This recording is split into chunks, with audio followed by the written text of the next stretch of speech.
السلام عليكم ورحمة الله تعالى وبركاته. أهلا وسهلا بكم إلى حلقة جديدة مباشرة من حصاد 24، حلقة الجمعة 22 سبتمبر، حلقة نهاية الأسبوع. وسعيد جدا يكون معي هنا لقراءة آخر المستجدات الساحة السياسية والحقوقية السيد عز الدين الحزقي، القيادي بجبهة الخلاص الوطني، عميد السجناء، ودكتور أحمد القديدي السفير السابق والكاتب الصحفي. سيد عز الدين، مساء النور، أهلا وسهلا بك. تحية ليك ولكل مستمعينا ولأولادي وبناتي اللي نحبهم برشا واللي متأكد أنهم الليلة يسهروا معنا. تحية لكل المناضلين وتحية للأسرى المعتقلين في زنازين المنقلب. طبعا هذوكم الأولوية ليهم، نحييهم من هنا ونشد على يديهم، وهم اللي قاعدين يعطيونا في أمل لتونس الأفضل. نعم. دكتور قديدي، أهلا وسهلا بك. اهلا وسهلا، نحييك ونحيي ابو العز. احنا من جيل الرواد. انا ديما نقول ما كناش نخافوا من الطيب المهيري قبل، خليناش نخافوا من هالجماعه الجدد هذوما اللي نصبر واحد. وجودكما معي يشرفني في المباشر. اليوم حبيت نبدا في الحقيقه بكليب اغنيه ليبيه. تعرفوا انه الحرب الطويله بين الطرفين في ليبيا السنوات الاخيره، الحرب تركت جروح كبيرة وندوب نفسية واجتماعية، لكن رب ضارة نافعة. الطوفان اللي ضرب درنا خلى برشا ليبيا يتضامنوا، تعود اللحمة للليبيين، وبعضهم نشوف في شبكات التواصل الاجتماعي عديد منهم خرجوا هكا أولياء الدم في بعضهم أنهم يتنازلوا على الدماء. إن شاء الله تكون بادرة خير ووحدة لليبيا. هات نذكر ونشوفوا الكليب هذا فعلا اللي هز لي برشا، وفيه برشا رسائل. يا رب يوحد كلمة الليبيين على كلمة سواء، يوحد ترابهم ومستقبلهم ومصيرهم إن شاء الله. دكتور أحمد القديدي، لا هم يدوم شدة وتزول، مؤثر على الأغنية. هذا ناخذوه مثال احنا في تونس، لان توا اللي مقوي المنقلب ضد شعبه هو ان المعارضه احيانا مشتته وفيهم اقصائيين، وهذا ما يحبش الاخر، والاخر عنده حرج انه يتعامل مع الاخر. هذا والله درس لنا في تونس، يلزم نتوحدوا الناس الكل على كلمه سواء كما قالها المغني الليبي. نعم. وتنوحدوا جهودنا يظهر هو بحجمه الحقيقي، يتقزم حجمه الحقيقي. هذه الرساله نعم اللي استوعبها انا من هالاغنيه. سيد عز الدين الحزقي، معناها تحية للشعب الليبي، و الله يرحم اللي توفاوا. ومن المفروض هذا درس لنا احنا كذلك، مش كان الليبيين. المصيبة اللي لحقت باخوتنا الليبيين من المفروض انها تكون رسالة كبيرة لنا احنا، لان احنا قاعدين في طوفان اخر من نوع اخر. الانقلاب قاعد يعمل في طوفان معناها قاعد يهدم في البلاد كلها، هدم الدولة كاملة، هدم كل ما بني طيلة عشرات السنين. فنحن فعلا نعيش في طوفان، لكن في طوفان خلقناه بنفسنا، خلقوه اللي يحكموا فينا. فدعوة لكل التونسيين كما كان يقول الدكتور توا، لكل الأحرار، وخاصة للي يعتقد أنه هو نخبة أو أنه معارض. لأن الوضع سي حسين يا دكتور، الوضع العام في البلاد هو وضع ثوري، وضع منفجر. مش نحكي لكم نادر وقعت لي دوم الصباح، أنا بالجد معنا توق على قلبي. نحضره. مشيت نقضي نلقى روحي قدام سوبر ماركت هذايا، حبيت ندخل، دخلت كيك باش نشوف فم، نلقاهم ثم الفرينة. والله بجد معناها قعدت في قلبي. نعم. دقني ربي، خذيت زوز باكوات لان ما نجمش ناخذ اكثر. لطف عليك. جيت نشوف نلقى الصف عامل هكا، الصف يمشي ويجي ويمشي ويجي، معناها قدامي على الاقل 38 40 واحد على الفرينة. طيلة الوقت وانا نسب في روحي على مرتين وثلاثه، مش نلوح الباك ونخرج، باكوات ونخرج. حسيت بالاهانه، حسيت اني في عقاب عمري واقف في صف بونوات ناخذ في الفارينه بالبونو براسك، كاني في حاله حرب، جراء خيارات فاسده، جراء جهل للسياسه، جراء انقلاب هز الداعي ومكسب. نلقى روحي في عقاب عمري واقف في الصف باش ناخذ 2 كيلو فارينه. والله قلت للمراه بكري، قلت لها والله على مرتين وثلاثه كنت مش لوحم ودايور شايفتني وانا نلعب في اللحظات اللي عايش فيها. يعني كارثه. تونس الثوره، تونس اللي كانت امل العرب الكل، تونس اللي خلقت الربيع العربي، تونس اللي قاموا لها برلمانات العالم يصفقوا لها، اليوم هي مسخره. معناه كل هو المشكله فين؟ المنقلب كل يوم يغلط. والله لا هو مقصر، والله لا هو مقصر في الناحيه هذه. هو يغلط واللي يدعي انه معارض وانه نخبه وانه يحب تونس الديمقراطيه وانه يحب الحريات وكذا يتفرج. مول الدار مش هنا، وكانه عنده شريط سينما يتفرج فيه ولا مسلسل. السيد هذا كل يوم يغلط في جاي مش يتكلم على الاخوه الليبيين زلطهم. معناها وخروا قدمه وضربنا به بالصهيونيه. ما عندكش وين تسدوا مسيكن، يوميا يغلط. الى متى يا ناس تستناو في فاش في البيم حتى ينهق في البحر؟ مش معقول. انا نقول كونه على كل من يقول يدعي انه يحب البلاد الافضل، يحب الديمقراطيه، يحب الحريات، يحب المسار الديمقراطي، انه توا قبل الغدوه ينحي الامراض اللي سكنته، اللي ينحي العقد اللي سكنته، ويتوحد مع كل الناس اللي تدعو لنفس الشيء. نعم. هذا الكاتب بتاعنا. العامل طيب الذاتي سي عز الدين في تونس هو المتخلف مش العامل الموضوعي. نعم. الوضع الموضوعي ثوري لاقصى درجه. انا عمري ما ريت تونس في الوضع الكارثي هذا. الناس اصبحت تتحدث وحدها في الشوارع، تعيط والله تعيط والله. وضع اجتماعي مزري. حاول سي عز الدين انك تنحلو بارلور من سكايب باش ما يرجعش ثم الصدى. دكتور قديدي، على ذكر تو جبدنا غيرنا النسق نتاع سي عز الدين موضوع الفرينه، هاد نرجع الى شهر تقريبا اوت 21، شهر واحد بعد انقلاب 25 جويليا، وقت الهد السيد سعيد على برشكلو على دبوة الحديد، ووقتها حكى حتى على البطاطا وعلى اللوبيات اللي تعطل في ادارته قبل سنتين كاملين. نشوفوا التهديد هذاك ونقارنوه بما يقوله اليوم سي عز الدين من حاله مزريه في تونس تخلي انه اغلب المغازات تقول لك راهو ممنوع انك تهز اكثر من 2 كيلو كسكسي ولا فرينه ولا غيره. اليوم راهو جاي. نعم اي، لكن نرجعوا لاوت، نمشوا الفيديو اوت 21. سعيد ايش كان يحكي؟ يلا. احنا ما ولا حديد مقطوع ولا حديد مقطوع ولا تو يحبوا الدوايات. تو العمليه جديده، تو الدوايات او ما ثماش دواء للتنكيل بالتونسيين. ماكم تحبوا على الحريه والكرامه، او ما ثماش دواء، او ما ثماش حديد، او ما ثماش حديد. معنى الهدف هو التنكيل بالشعب التونسي.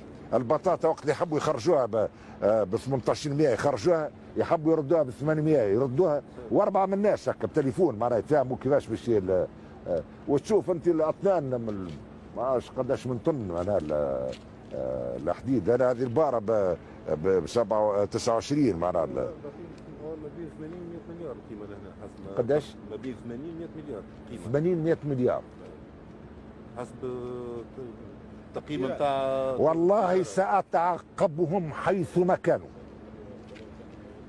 فوق الأرض، في البحر، تحت الأرض، في السماء. كانوا سيحاولون الهروب وستعود أموال الشعب. نعم دكتور قديدي، هذا وعيد السيد سعيد في اوت 21، شهران فقط أو شهر واحد بعد انقلاب 25 جويلية. توعد ما اسماهم بمن ينكلون بالتونسيين، يتعقبهم فوق الارض في السماء ولست ادري اين. يعني تشخيصه يبان معقول، لوبيات احتكار. ماذا فعل السيد سعيد بعد سنتين من هذا الوعيد؟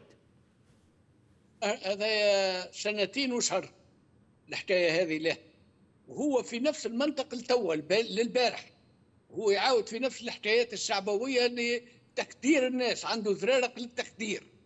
كل مره يدق لهم نفس الزريقه، كي ما تعبش هو وما تعبوش الناس.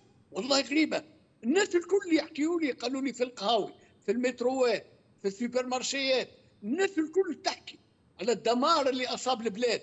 وانا عجبتني تدوينه شفتها البارح ولا قلت البارح، قالت والله المسكين المغرب العربي صدته كوارث، المغرب الزلزال، ليبيا الاعصار، واحنا قيس سعيد اللي هو يجمع ما بيناتهم الاثنين، زلزال واعصار في نفس الوقت. حتى وان كان يريد الاصلاح على الاقل وفق تعبيره يقول نصلح البلاد. باش يصلح يا راجل؟ لو فرضنا فما حاجات فاسده قبل والعشريه فيها برشا فساد، لو فرضنا ما يهمش، هما كعور ودي اللعور، ما قلت جيت نصلح ونصحح المسار، صرت غرقت البلاد يا راجل وعجزت عن اداره الدوله. رجل خطيه خطيه ما ينجمش يسير معتمديه مش دوله، وكل مره يعمل لنا كارثه. واليوم برا التقسيمات الجغرافيه بعد بهدله التاريخ مشيئه الجغرافيا وهيك الانتخابات اللي عليها نهار 24 ديسمبر. نعم. بعد ما سرق عيد الجمهوريه 25 جويلية وسرق عيد الثوره 17 ديسمبر، تو مش يسرق بابا نويل نهار 24 ديسمبر تاع ولادنا ناتي هذول. راجل فضايح فضايح فضايح، والناس كلها عرفت راهو. امانه متعجب من المعارض التونسي كيفاش ينقلب الى يدعي، حتى يدعي يا ربي خلصوا حالهم مثل المساجين، يا ربي نوب عليهم بالحريه المساجين. يا ودي الشعب انت تاخذ مبادره، اعمل كيف الفلبين كي مشاو نحو ماركوس ومرته ايميلدا ذاك العام تو 30 سنه، ولا كيف الشعب الاندونيسي مشى قلع شهارته من القصر ولوحوا لبرا. شو يا ربي عاوننا يا ربي انت تولى العمليه هذه خلصوا حالهم. شو اخي هو المعارضه سقيفه بتاع سيدي محلس غريبه في الشعب غريبه. انا وعز الدين الحجي والشيخ الغنوشي واحمد نجيب الشابي من جيل رواد حسب السن، ما كناش خافوا لا من طيب البهيري ولا من المخابرات، وما كانش فما لا حقوق انسان ولا رابطه ولا حتى شيء. اللي يدخل للداخليه ما عادش يخرج، وما كناش نخاف نتخباو ونبدلوا وجوهنا شويه. نعم. وبعد نرجع.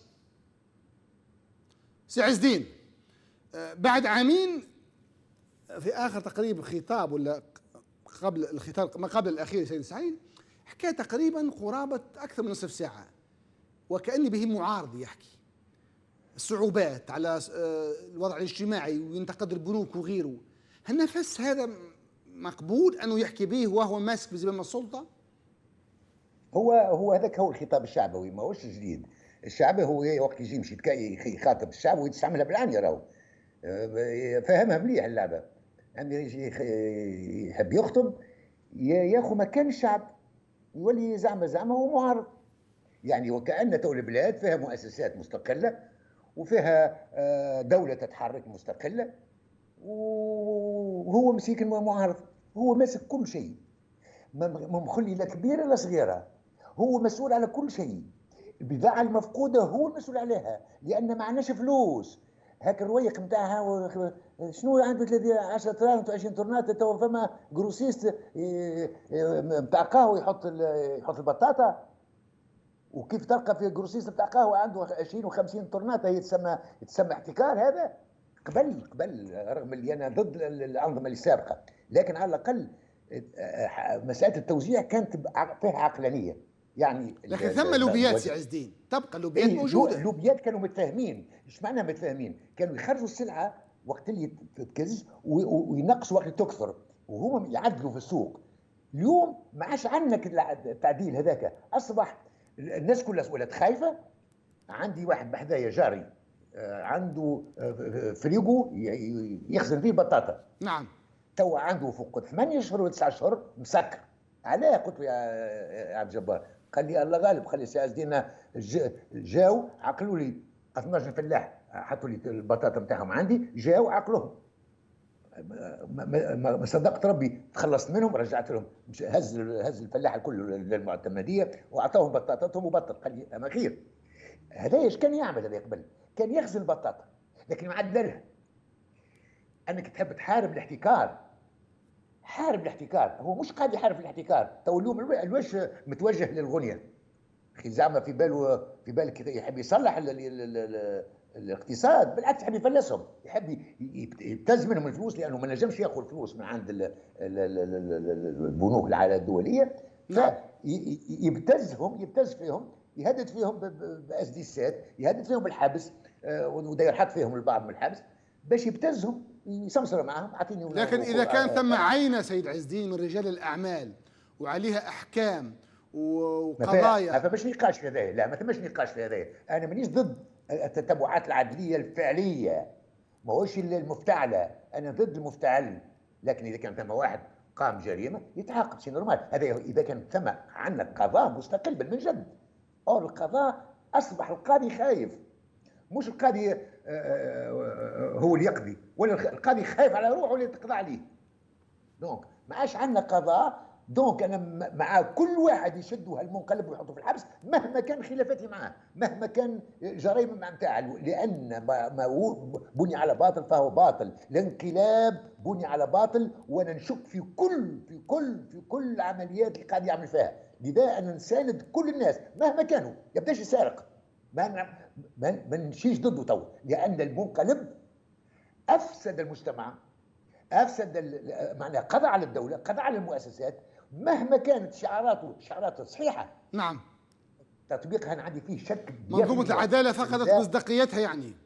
يعطيك الصحه. دونك انا ما نجمش نجي مع عداله ما عندش فيها مصداقيه، ما عندش مصداقيه وانا نشك فيها، ونقول هاو فلان الفلاني شد خاطر ينجم يكون بمجدره وقام بجرائم. اما محاربه الجرائم ومحاربه الاحتكار ومحاربه الفساد تجي في اطار دوله وطنيه بالمجد، ديمقراطيه في الشفافيه، مع قضاء مستقل بالفعل يقضي بالرسمي بين الناس، مش يقضي على الناس. بعد عامين سي عز الدين السياسه هذه كيفاش تقيمها انت من حيث المردوديه نتاعها؟ ما عادش عندنا سياسه، احنا توا عندنا شخص عنده ضيعه يحكم فيها، و12 مليون خدامه ديزاسكلاف، معناها عبيد عنده. ما هوش معتبر انه هو رئيس دوله، هو مالك الارض وما عليها. مش قاعد تشوف فيه يجيبك اللي يخدموا معاه اللي يسميهم وزراء وشنو، يحطهم ويبدا بيتكل عليه، يعطيهم في يمتركي فيهم ويمشوا ارواح. هما بنفسهم خايفين، كل معنى خايفين لان هما يحبوا زاد يقعدوا في البقايع نتاعهم، يحبوا يستغلوه. يقول لك نحافظ عليها وفقي لهم ان شاء الله تتخذ البلاد. ما ثماش الواعز نتاع حب البلاد ولا لا، كل واحد يخاف على الكرسي نتاعو لانه عنده مصالح بالكرسي هذاك. دونك يطبق في الاوامر، يطبق في اوامر. تسمعوا فيه قاعد يقول للناس اللي يجيبهم قدامه، قلت البارح يحكي لهم، وكان حتى يحكي في حاجات صحيحه، معناها يحكي حتى في معلومات غلطه، تاريخ ما يعرفوش، الدين ماهوش عارفه، السياسه هذيك ما نتناقشوش فيها ما يعرفهاش خلاص، الدبلوماسيه يجهلها تماما. تو يجي يا رسول الله للوراغان اللي وقع في ليبيا، يقول دانيال هذا نبي، دانيال هذا نبي عبري معناها، والصهيوني وراه. عليك بالله تو فما رئيس جمهوريه لا قال نبي عبري، هو قال نبي عبري فقط. هو معروف ان الدين عندنا الاسلام، ما عندناش احنا نبي عبري ولا اما نبي عبري هو هيك معقول هذا؟ ما حتى موسى عبري، ما حتى موسى صهيوني والناس كل مش معناها خلانا فضيحه. والله انا وليت متقزز من روحي وجاه ربي، قد ما كنت معتز بانتمائي وليت حاشم. هات نسمعوه سي عز الدين، هات نرجعوا نسمعوه شوي باش نجموا نحكموا عليه. والحديث عن شو اسمه هو اوامر جديده تخص التدقيق الشامل في عمليات الانتداب والادماج بكل الهياكل العموميه من 11 و2000 الى 25 جويليه. نسمعوه نرجعوا يلا.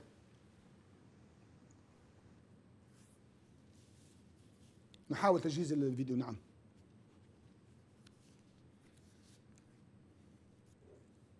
نعم. يلزم وضع حد، ولا بد مش باستكمال المسار، استكمال الثورة التونسية.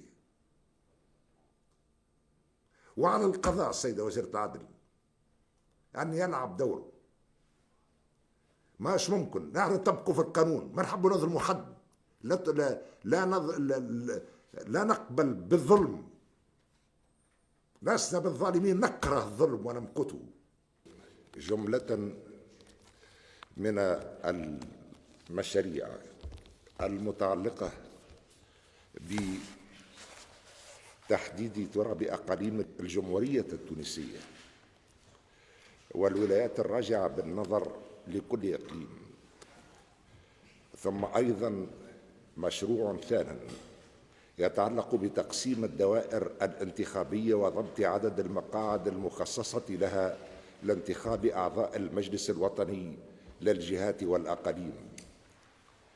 إلى جانب هذين النصين هناك نص ثالث ويتمثل في مشروع أمر يتعلق بإجراء تدقيق شامل لعمليات الإدماج والانتداب بالوظيفة العمومية والمؤسسات والمنشآت العمومية منذ جانفي سنة 11 و2000.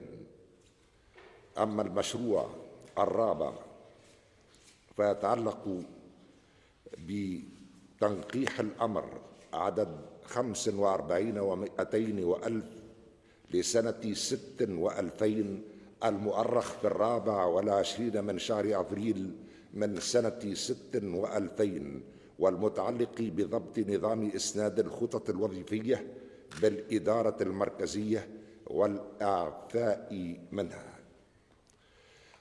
وإلى جانب هذين النصين المتعلقين بالإدارة وإلى جانب النصين المتعلقين بالانتخابات أعلن اليوم أنه سيتم إصدار أمر لدعوة الناخبين للانتخابات يوم 24 من شهر ديسمبر المقبل إن شاء الله، وتم الاختيار على هذا اليوم. نرجع في المباشر مع السي عزيز الحزقي القيادي في جبهة خالص الوطني والدكتور أحمد الخديوي السفير السابق والكاتب الصحفي. أحد السادة المشاهدين علق علينا قال الذي جعل 7 بقرات 9 بقرات في سورة مش غريب أنه يقول راه النبي عبري ويفصلوا عن كونه النبي مسلم. به نرجع للأمر اللي خاص بأمر رئاسي يتعلق بإجراء تدقيق شامل لعمليات الانتداب والإدماج بسائر الهياكل العمومية من 14 جانفي 2011 إلى 25 جويلية 21. لجنة هذه والأمر هذا ينص أنه في ظرف شهرين تقريبا يرجع الأمر لجان، ترفع اللجان إلى السيد رئيس الجمهورية، هكذا يقول، كونه هل يعني في ظرف شهرين يتم التدقيق. دكتور الخديدي، أولا لماذا حصر المدة التدقيق في من 14 جانفي إلى 25 جويلية؟ هل هذا معناتها ثم يقين بأنه المناظرات والانتدابات ما قبل الثورة برغم كل ما شابه يعني وكأنه أشر على نظافتها السيد سعيد؟ باش ما يمسوش هو، على خاطر هو تو عبد الوهاب معطر كان يقري معاه، الراجل عنده وصل للدي نعم دبلوم ديتود ابروفوندي.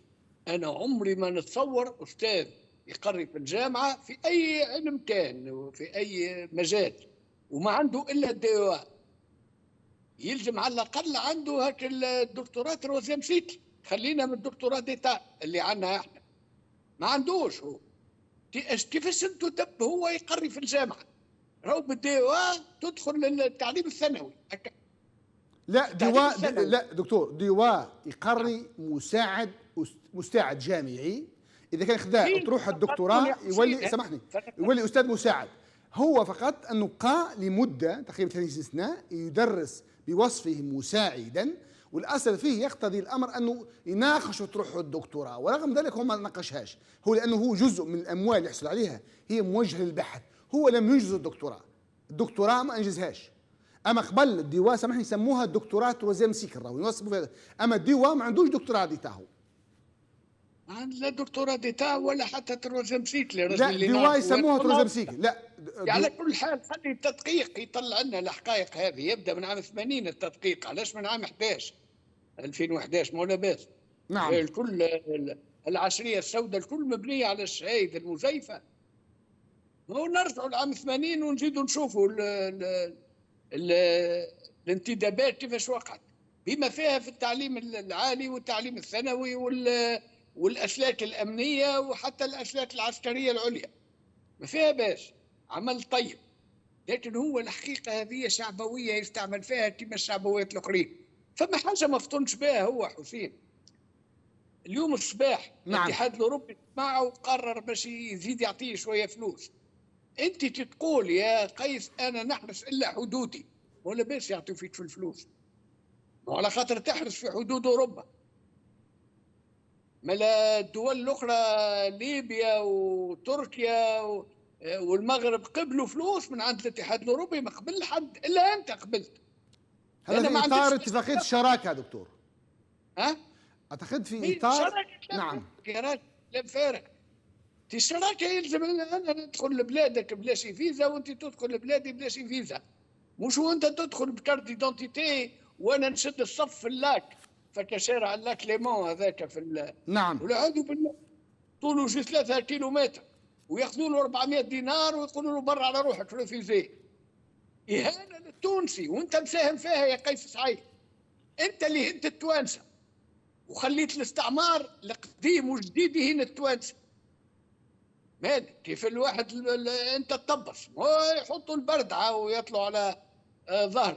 هو بسبب رسم خط سيادي جديد وفكر جديد. نعم. وجغرافيا إيه؟ جديدة وتاريخ جديد للعالم الكل. مالك راجل عنده رسالة كونية كونية. هو إيلون ماسك كان يحل في مشاكل العالم الكل. يهنيك من هذا. أنت ألقى لي الحليب، ألقى لي الأنسولين، هذه الناس هاربة. الناس هاربة، عائلات كاملة بصغارها بكبارها بمرضتها بصحاحها. نعم. ماشيين ومصورين فيديوهات كي يوصلوا لغادي لامبادوزا يهبطوا مهما كان. نعم. لا خير في أرض قرية ظالم أهلها يخرجوا منها عبادها وما فما شيء يشدهم في البلاد. هذه سياسة.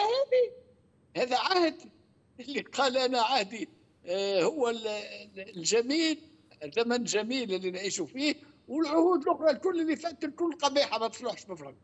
نعم. سي عز الدين، تشوفيها معركة حقيقية وأنتم نظمتوا عائلة السجناء وقفة صامتة أمام محكمة الاستئناف. هو حتى علق على استمرار وتواصل الابحاث، قال شنو 6 شهور قاعدين شنو اختبارات اللي يعملوا فيها. هو يعني نفسه انتم خاطر عائله السجناء وجبهه خلاص قلتوا انه طالت الزمن القضائي، هو نفسه زي ما تفاجأ يقول لك فاش يبحثوا فاش يدققوا. وي قبل ما نجاوبك على هذه ماذا بيا نعلق شويه على المسألة اللي كنتوا تحدثوا فيها. نعم. تعيينات. فما مثل تونسي يقول اذا كان خياط تبع الغرزه. السيد هذا مش يطهر الاداره، راهو السيد هذا قاعد يطبق في اوامر لافامي. الدعم تنحى في تونس.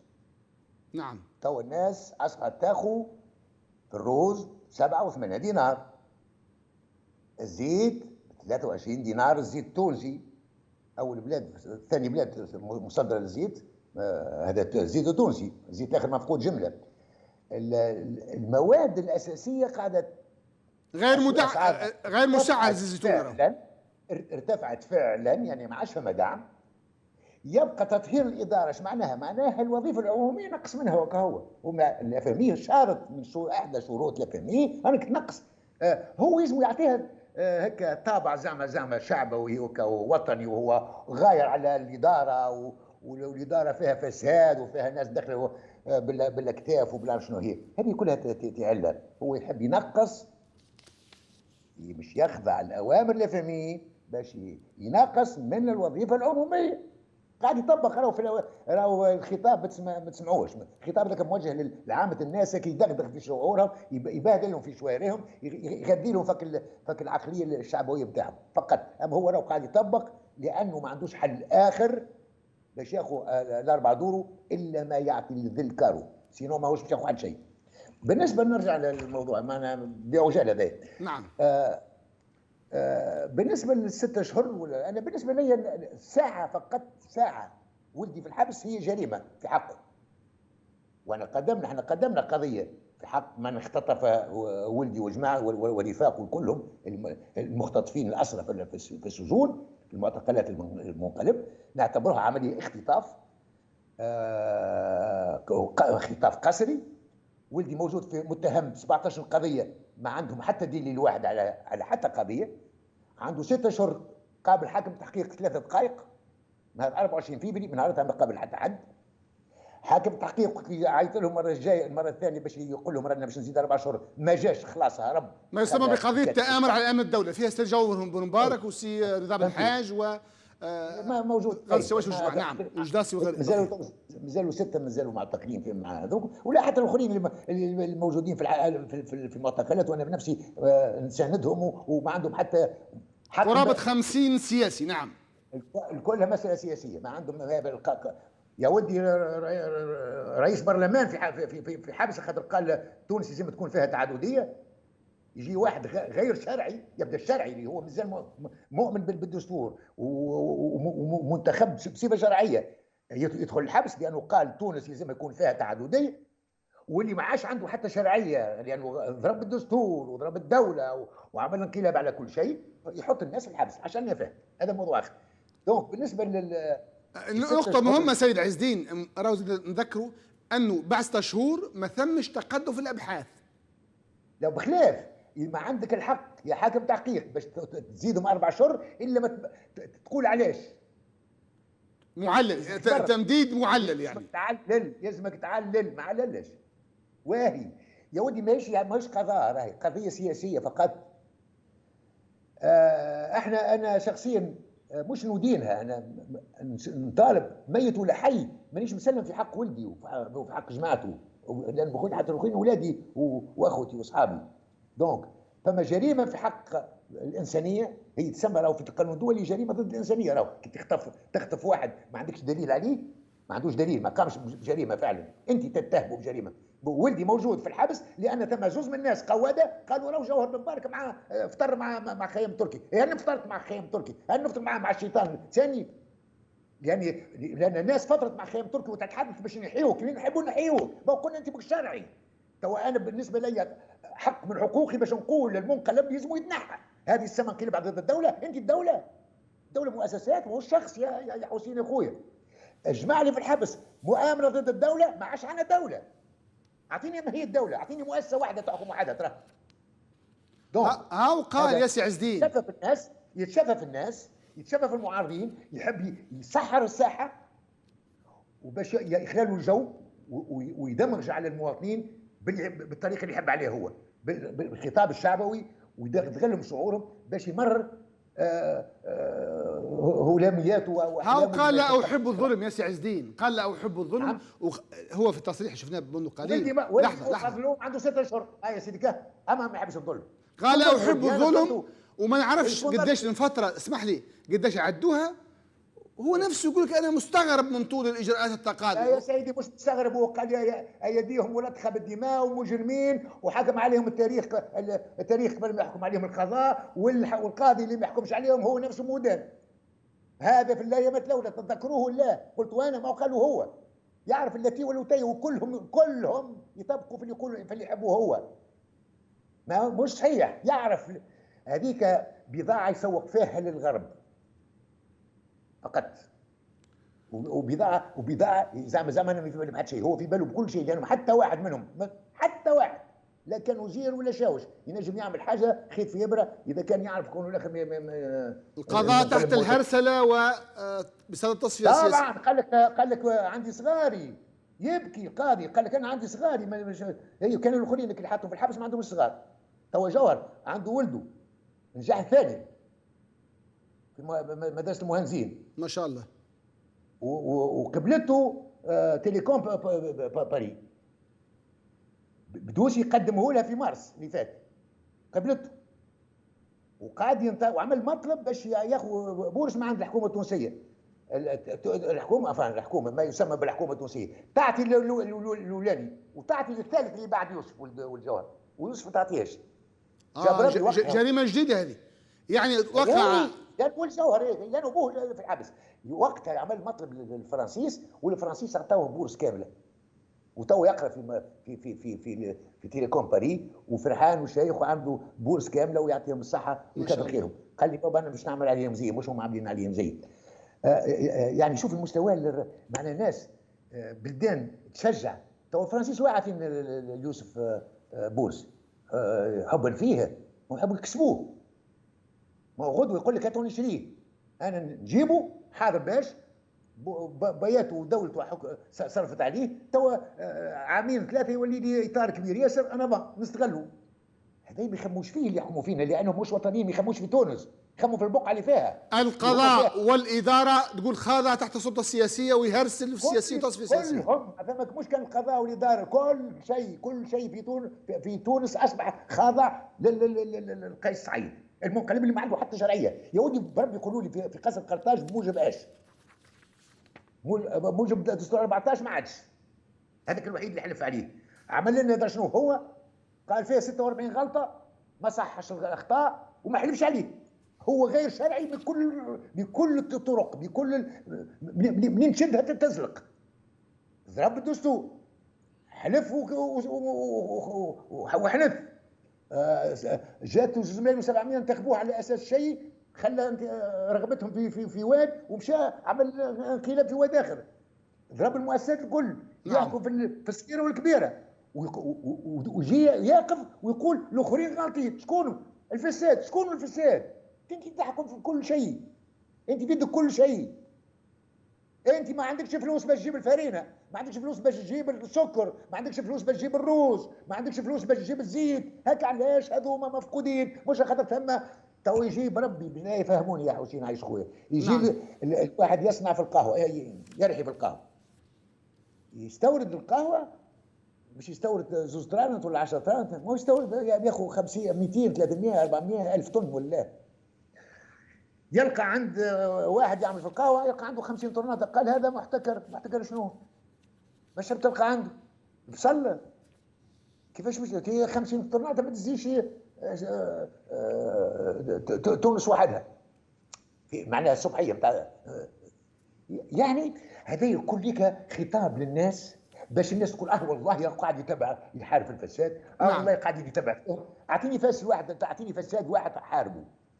حتى الناس تو الغنية اللي يتم فيهم، انا ما نعرفش قضاياهم، ما يهمنيش منهم انا عاملين ومش عاملين، مش هذا نعم. يقول لك طالما تم انقلاب ما حد تونسي يلزم يتعلم، لانه مش ما بني على باطل فهو باطل، لانه مسيكن مهما كانت، سواء كان ظالم ولا مظلوم، سواء كان سارق ولا مش سارق، اذا تحل ملفه معناها راهو سيقع توظيف الملف هذاك، يعني ماشي يبيعوا ويشيلوا معاه الابتزاز. لكن اذا كان تجي باش تبتزوا باش تاخذ صوارد باش تعطينا باش تعمل شهريات، ما تكونش راهي قاعد نحارب في الفساد، لا كون راهي نحب ناخذ نفكروا الفلوس وكاو. لعل يستحقوا هذا الخطاب يا سي عز الدين، يستحقوا، هو في حمله انتخابيه جديده يستحقوا الخطاب هذاك. اما انتخابات يا ودي عمل 4 انتخابات مش جديده، احنا نسلفوا في الفلوس ومش يخسر مليارات في انتخابات مصيرهاش، يبدا عمل 4 انتخابات لا فيهم اوت. هذا باش يركز الاقاليم، ويركز البناء الصحيح. يا ودي اقاليم باش تعمل ايش؟ تعمل اقليم باش تعمل ايش؟ تو نعمل حصر والجامعه ما فهمناش الواه، مش نعمل اقليم. هي قال شنو عندهم حدود بحريه، هي وش تعمل بهم الحدود باش يهربوا فين هم؟ باش ينظم الحرق على قاعده. باش يعمل تو الحرقه، تعرف عمل الحرقه ولا؟ الحرقه جاوا لصفاقس هزوا انا تو من جهه حزق. اي هو عنده بلاغ من العامله تنحكوا عليه. حزق تبعد على العامله 3 كيلومتر مشيت البحر. جاب الاخوه الاصدقاء ولا الاخوه الافارقه هزوهم في الكيران نتاع السوليتراس، حطوهم في العامره. الواش في العامره يا بحر هكا عشاك، يا الاولاد برا اهربوا. مع هذا الواد قرر فيه العامره على خاطر عاده نعم برشا يهربوا من حزق ومن لوزه. غادي الهربه من غاديك جماعه صفاقس يهربوا من قرقنه من حزق من لوزه من غاديك يهربوا. هو جابهم على 3 كيلومتر وقال ما اخذوا في الزيتون نتاع الناس، مش حتى اراضي الدوله راي. نعم ملك خاص. نعم في 24 ساعه في 24 ساعه لقاو 6000 مشاو لمبادوزه. عجاب وين الحراس مال؟ ما فماش عندنا، فماش واحد يتسائل يقول كيفاش 6 ولا 7000 في 48 ساعه؟ ما هو كان خياط تبع الغرزه عاد. بس يميلوني ما غاديك تعيط على القوره بتاع اصحابها باش تقول لهم هاني دخلت، ويجوا يشوفوا لمبادوزه ويجوا يشوفوا كذا. هاي يعطيوني طرف صوره خلينا نعطيهم القيس سعيد.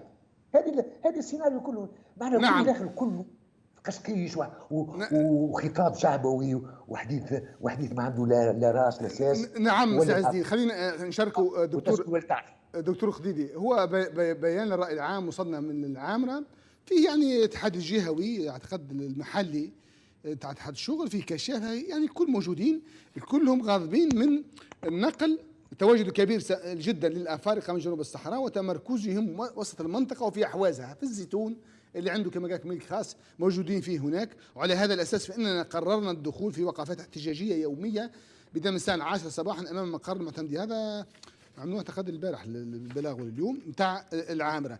رغم ذلك يا سيد احمد خديدي، عبد الرزاق الخلولي من تنسيقيات المناصرين لمشروع سعيد ما فما حتى واحد عنده حل لتونس كان قيس سعيد. كما قال سيد وزير رئيس الحكومه، سيد الرئيس ما كيفه حتى حد. انت تشوف عنده انجازات، ثم شكون نشوف فيه قاعد الان ينجز سعيد بعد عامين. الان انتهى من مرحلة البناء التاريخي، الآن يبني في الجغرافيا كما قلت، يقسم في الأقاليم وعنده خطة، عنده برنامج لعل يكون مشروع تنمية. على فكرة هل شو اسمه، هي الأقاليم هذه فكرة قديمة مش جديدة، أو عندنا حتى خريطة بتاع فرنسا، وحتى بعد الثورة برشا ناس قالوا لازم نحولوا الولايات إلى أقاليم لتحريك التنمية. علاش ما نشوفهاش من الجهة هذه دكتور خديدي؟ ديما قيس سعيد هو الغالط، ديما ما يفهم شيء. احنا من الخلايا السرطانيه اللي يلزمها علاج بالكيمياوي، ما فيناش حل. واحنا جراثيم ومخمورين، مش تلقى فينا حل يا حسين. احنا ميؤوس منا يا راجل. هذا كلام فارغ. انت توا التونسي ايش طالب منك؟ هو طالب ما هذا الكل كلام فارغ تاع الجغرافيا والتاريخ والحدود اللي انت تأسس عليها متاع ايطاليا، وتعطيك الفلوس على هذا. انا اليوم قرروا باش يعطيوك الفلوس اللي ما قبلها حد، لان كل واحد يأس على حدوده. انت تأس او وظفوك باش تأس على حدود اوروبا. طيب المواطن البسيط طالب منك توفر له الدواء وتوفر له الحليب وتوفر له الخبز الصباح، ما يشدش الصف وبعد يرجع باجيت ولا بجوج بعد ما يدور 5 6 كش، وتعمل له وتحط له القهوه. التونسي ما يحل عينيه الصباح الا ما يشرب اكسبريس. المواطن الغافل، الغافلين بداوا ينقصوا خاطر توا القنوات تستدعى ناس ضده يجيو برشا، تستدعى واحد معاه ما تلقى حد، ما عادش يحب حد يناصر. هم قاعدوا الثلاثه ولا الاربعه المعروفين اللي يعرفوهم الناس، هاك الجماعه قاعدوا يدوروا من بلاتو لبلاتو، وما ما عندهمش حتى تبريرات.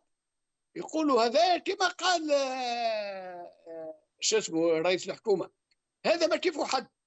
اما الناس فهموها ما كيفه حد، معناها ما كيفش ما كيفوش ما اخيب منه، ما فماش ما اخيب منه وما فماش ما اعجز منه. هو قال ما هذا ما كيفه حد، وبعد الناس فسروها كما يلزم يفهموها.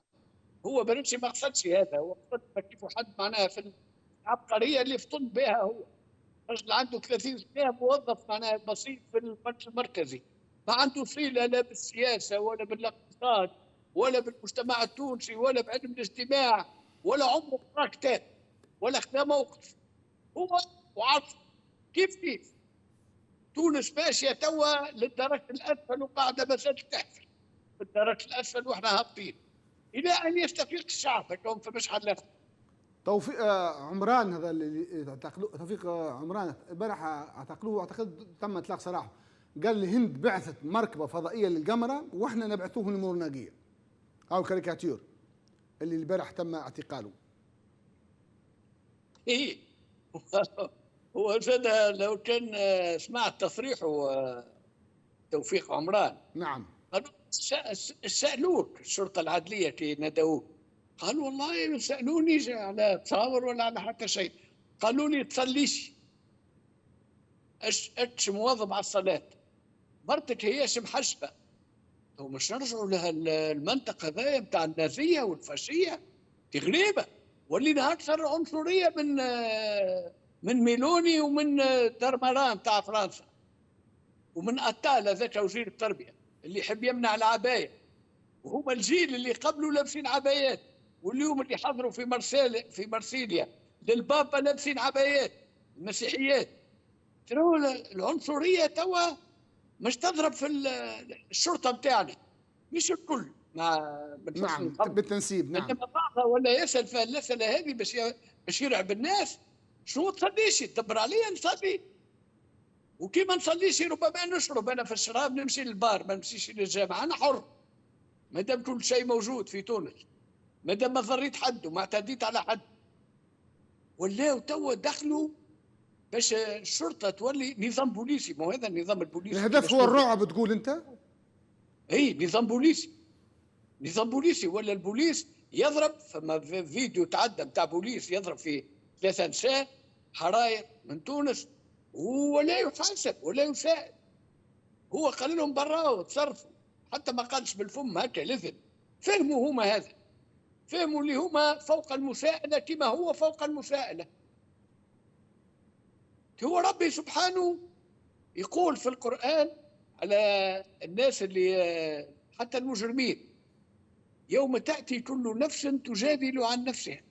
نعم. معناه يعني ربي مش يسمع جدل الناس ودفاعهم عن أرواح. ربي هذا اللي خلقه اللي هو أدرى بهم. وللرسول قال له شاورهم في الأمر وأمرهم شورى بينهم. وانت انفردت أكثر من فرعون، مش تولي سبحان استغفر الله، مش تولي ربي. حاشا المجتمع التونسي المجتمع التونسي المسلم أن يخضع لهذه الأساليب القمعية والفاشية والعاجزة عن حل مشاكل الناس. حاشا الشعب. نعم. سي عز الدين، هل تسمع انتقادات السعيد يقول يسمي فيه ما يسمونه بالمعارضين السياسيين؟ يعني في كل مرة يذكر أنه الدعم الدولي والجمعياتي للسجناء السياسيين، هو كل مرة يحاول يخترق يقول لا، يقول راهم وهم السجناء السياسيين. اسمعوه وأحيل لك التعليق سيد عز الدين. والاخر يقاتل روح ولا معارض، والاخر التقى مع مجموعه من المخابرات الصهيونيه ولا يتحدث في المجلس نتاع المسرح موثق ويتحدث. قال الاخرين اللي وقت الكوفيد بالنسبه لهم عدد القتلى يستمدوا عدد الضحايا يستمدوا في وجودهم من عدد الضحايا. كل يوم صبح لنا كل مرة اللي تجي وقداش ماتوا. اي هذاك ما فما في عوض التسعة وقت بعد 25 جويلية جسر وجسور جوية من كل الدول جات التلقيح. لا نحن شريط الانباء شريط الانباء كل يوم تجينا هذيك والاخر يوزع في البذات. هو المفروض يتساءلوا اصلا الناس اللي تسعى معناها باش ارواح. وكان التدخل كان بالليل والنهار باش تهز دبوزه من اكسجين باش تهز من صفاقس القفص، وعن طريق القوات المسلحه العسكريه. لا هو شريط له اليوم سجلنا حتى وصل هو 25 جويلية وخذيته بنفسي بقرار من تلقائي بنفسي، لاني 24 جويلية مشيت للمتلوي مستشفى، لا ماء لا ضوء لا اكسجين. يوم 25 جويلية بيني وبين نفسي ما يعرف حد، يقولوا شاركنا وساهمنا. قلت بماذا سأقابل وجه ربي؟ بماذا سأقابل وجه ربي؟ أحسن قرار عملته. مش قابل معناها الناس تموت نموتوا في الأخبار ومن بعد تعدى النشر الجوية ولا تعدى للكورة ولا هاكا تجينا قداش من اليوم الأحصائية قداش من وفاة. سي عز الدين يلا فقط قبل ما أعطيك الكلمة سي عز الدين سأعطيك كلمة سي عز الدين. هو قال نهار 24 خذيت قرار بنفسي نهار 25 لأنه مشى المتلوي وما جاش معي. هاو بلا أفيش اليوم ومن عرايس مش بعيد مواطنون يحتاجون بسبب انقطاع المياه منذ 10 أيام. بعد عامين ما زالت المشكلة سيد الرئيس عندكم مش مالك الكلمة. أحكي لي أولا أنتم في جبهة خلاص عندكم شكون متآمر على المخابرات الصهيونية وياخذ في الميكرو المصدح فوق قدام المسرح وعندكم شكون قتل ارواح ولا معارض سياسي؟ لك كلمه سي عز الدين. اولا بربي ملاحظه صغيره على الشرطه اللي تسال في توفيق. رحنا عندهم ثقافه المحاكم التفتيش، راهو يحب يعرف اش تحلم في الليل، مش اش تخمم، اش تحلم، وانطلاقا من حلمتك يحكم عليك. هذه هي ثقافه الناس اللي تحكم في بلاد تو. على كل بالنسبه اللي كنت تسمع فيه تو، هيا باهي يا سيدي. قبل 24 نهار 24 ما ثماش دواء نتاع كوفيد وكذا. يا وعندك عامين ما عندناش دواء تو. وقتها فما كوفيد يا سيدي، ثم ازمه عالميه في مثلا، على الاقل نقولوا فما ازمه والناس كل مرضى والناس كل كوفيد مضروبه في كل بقعه. توها ما ثماش كوفيد عندنا عامين، والدوايات مفقوده في السبيشيريات. زاد شدوها هما.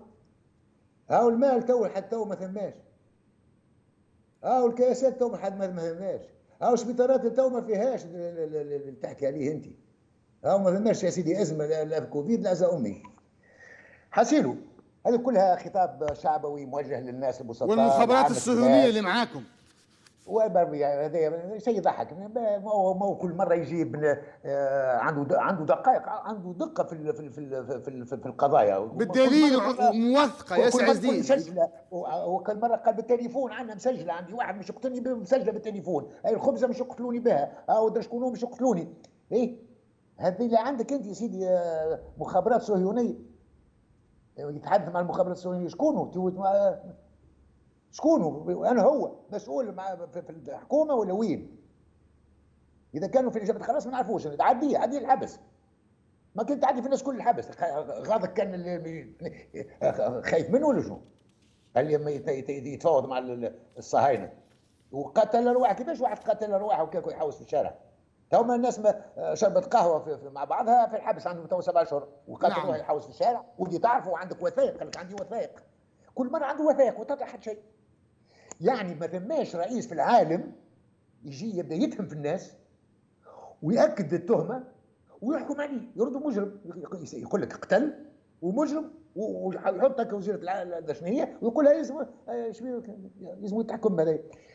يعني مهزله والله. قلت لك من بكري وليت نتقزز من روحي والله كي نسمع. لا لكن اذا كان اتهامات بهذا القدر سيد عز الدين معذره مش معقول. المعارضه زادت مطالبه انها ترفع الشبهه هذه عليها ببيانات رجل يقول عنده وثائق. ما عملت شيء عجايب. انا ما عملت ساعات شيء نجي نرفع على روحي ونقول والله انا ما عمل اللي قالوا ما يهمنيش. لا يا سيدي، راهو يقول اللي يحب، راهو ماكش فاهمين، راهو ما عادش ما نسمعوهش. انا شخصيا ما نسمعوش ياسر، ما نسمعوش تو بالصدفه نسمع حاجات من هذا، يعني ما نعرف 100% ما يجي منه حتى فايده.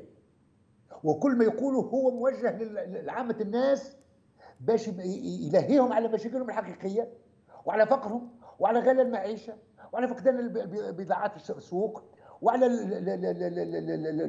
الهجره. الناس ولات تلوح في رواحها، تبيع في كرهبه، تبيع في دبشها باش يلوحوا رواحها في البحر. هل هم الكل كيفاش باش يغطيه بالخطب الشعبويه اللي ما عندها حتى لا اساس لا راس، يوهم في الناس، يخرف، يعرف كانوا الشعوب تحب الخرافه يخرف لهم. فما مؤامره، مش يقتلوني، فما مؤامره على الخبز، فما مؤامره على القهوه، ثم احتكار على السميد. هذا كلام ما زال مقنع التوانسه. اذا كان في الدوره الاولى سمح انتخابات 19 يعني الناس صدقات ومشيتوا معاه وانتم جزء والناس كل المره هذه في الحمله الانتخابيه تصوروا مقنع الكلام هذا سعيد؟ ما زال يجد اذان صاغيه. يا ودي كيفاش مقنعت انت؟ قبل بعام والناس مازالت سوا ديزون مقتنعه، ما مشاتلوش. عمل 4 انتخابات في ظرف عام، قال 10%. والله بالنسبه لي كارتر عنده حق، ما يفوتش 3%. تحب توا بعد عامين بعد ما شرقت الناس كل فهمت، حتى اللي كانوا يساندوا فيه فهموا كونه حكايه فارغه. تحبوا يمشيوا تو في بالك تو خافتوا من السيسي هذه جد على شكون جد؟ وقت اللي كان عنده برشا انصار مشاو 10% بكلامه هو. تحب بعد ما كشفت الورق الكل وتعرس السر وهبطت الاقنعه الكل سقطت، تحب الناس تمشي منين؟ هذا فانا بلاد، فانا منطق، بنا قانون طبيعي ولا نعم علمي؟ لا شوف يا نور، حتى نختم معكم سيد عز الدين. نعم، ربما اهم رساله تتعلق بالمسجناء اخر رساله فوالا. السجناء والله قاعدين ولو زعماء، رب ضارة نافعة، ولو زعماء وايجابي لتونس ان يكون عندها رجال. وانا مثلا واحد كما رئيس البرلمان، رئيس الحزب الشيخ راشد الغنوشي، والله معجب به. معنا في 82 عام راجل كان رئيس برلمان، رئيس حزب، في سجن لانه قال لازم تونس لازم يكون فيها كل الناس عندها حق باش تتكلم. هذايا يخليني عندي امل لانه الناس اللي في الحبس قاعدين يدفعوا في الفاتوره ضروريه. تونس قاعدين المنقلب حطوا في الحبس نكايتين فيهم اصبحوا زعماء رغم انفه، واصبحوا مرجع، وتونس ولاده. ومتاكد 100% انه في الشباب توا فما بذره زرعت في مخهم. شوف نعم. البارح وقت يتشد المولدي الفيسبوك قام وتحط، شباب تحرك. سيء العجله دارت وسيء. ونحن في القرن 21، في القرن في عصر الثوره الرقميه، ما عاد لا قيس سعيد ولا اشباه قيس سعيد ينجموا يحكموا بالاستبداد بتاعهم. انتهى عصر الاستبداد. زايد راهو يحلم ورجله في الماء. نعم. تونس باش ندفعوا فاتوره صحيح لان العشر سنين ما وقعش فرز، ما وقعش محاسبه. اللي ما تحاسبوش هم اللي قاعدين يهلكوا الثوره، هم اللي قاعدين يحكموا توا ورا قيس سعيد. من المفروض ان ناخذ الدرس هذايا. من المفروض على الشباب انه يشد المساله في يده، مستقبله هو مش مستقبل قيس سعيد واذياله. دعوه لكل الناس الواعيين انهم يتوحدوا ويزيوا من التخلف الذهني والفكري اللي عندهم. نعم. دكتور قديدي حتى نختم معكم تعليق في الاثناء. سيد عماد الحمامي، قيس سعيد ما خذاش حظه في الاعلام بخصوص الانجازات العظيمه التي يقوم بها. دكتور قديدي واحمد شفتر، خلينا نزيدك احمد شفتر. قيس سعيد قائد كجمال عبد الناصر ونيلسون مانديلا، وانا متفاجئ من جرأته. حتى نختم معكم سيد قديدي. لا هو رجل شعبوي ودجال وعاجز ومستبد. كيف اللي سبقوه واللي ماتوا أشنع موتة في التاريخ ما يعرفوهم الناس.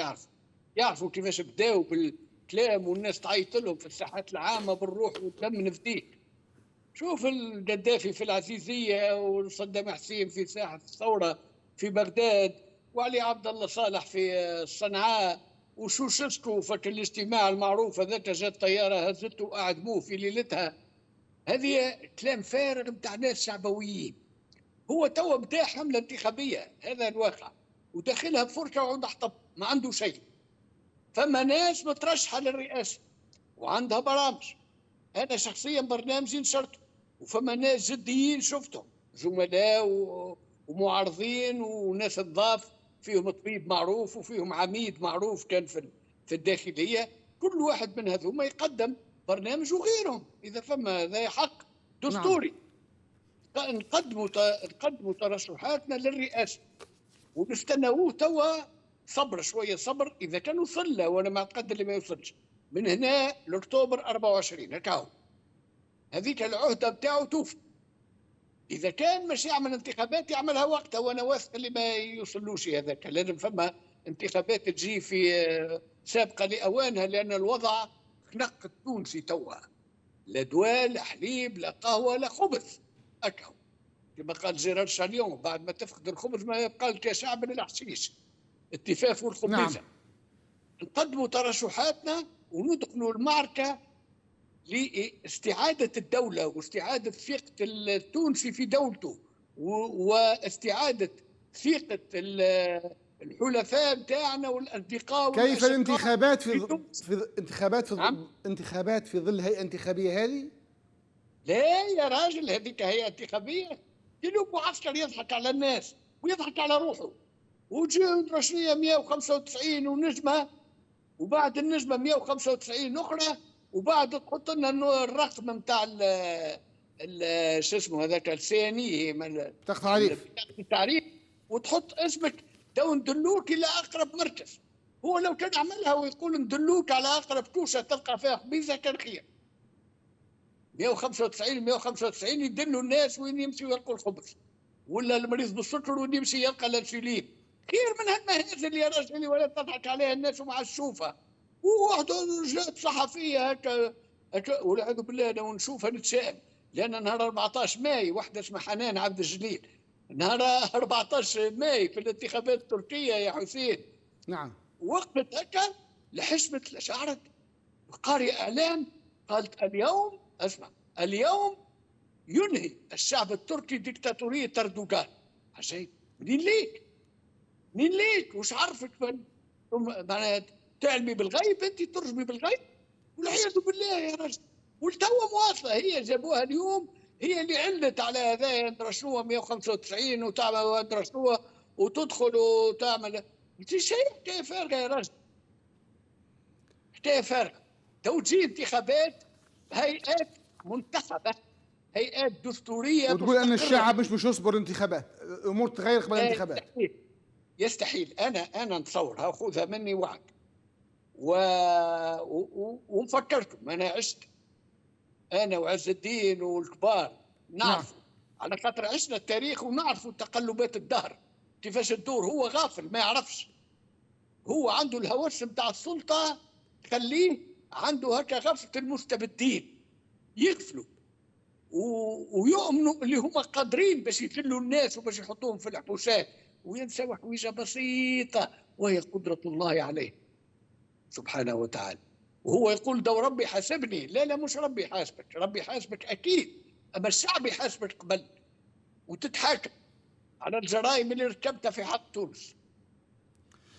جزيل الشكر دكتور احمد خديدي السفير السابق والكاتب الصحفي. الشكر موصول للسيد عز الدين الحازقي قيدوم المناضلين والقيادي بجبهة الخلاص الوطني. هكذا نأتي لختام حلقتنا نهاية الأسبوع.